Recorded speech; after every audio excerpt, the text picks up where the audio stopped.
Okay, so when we're talking less acute situation at the knee for patellar tendinopathy or anterior knee pain, goblet squats. So we kind of went from assisted squats to now we're going non-assisted. So we can use weight. I'm just gonna pick up a kettlebell like so. This is called a goblet squat. I'm gonna bring my elbows in like so to hold the kettlebell. And I may position my feet out. It feels a little bit more natural for me to squat that way. My feet are a little bit wider than shoulder width. I'm just gonna squat down and back up, okay? As far as the rep scheme goes, very standard, 7 to 10, 3 sets around that area is perfectly fine. One way that you can work on this or make it a little bit more hard is you can stay at the bottom for 3 to 5 seconds with each rep too. How you would transition that or progress it is we would go into more of a single leg or moving towards single leg. Most people, I think, tend to go straight from squatting into forward lunge. I actually noticed that more people have success going into reverse lunge. The reason why, it's a little bit less dynamic and a little bit more of a stable position for us. So what I'm gonna show you here, I'm just gonna continue to hold the kettlebell like a goblet. If you want to, you can go weight at your sides. I'm just gonna step back and back up. So most of my work is being done by my front foot here. This is a nice way to expose if there's any asymmetries between legs as far as strength goes, okay? Next thing we can do is I'm gonna move this little stepper over here. And this is when we can work on step ups and step downs. So a step up, I'm going to step up onto the box.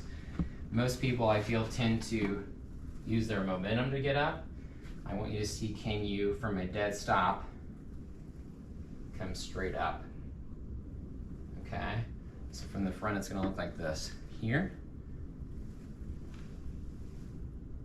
And as I'm coming down, I'm going very slow. And back up, okay? As far as the height goes on this sort of thing, start low and you can always work your way up. For tennis purposes, you're never really gonna need to do anything more than like 8 inches as far as the box goes.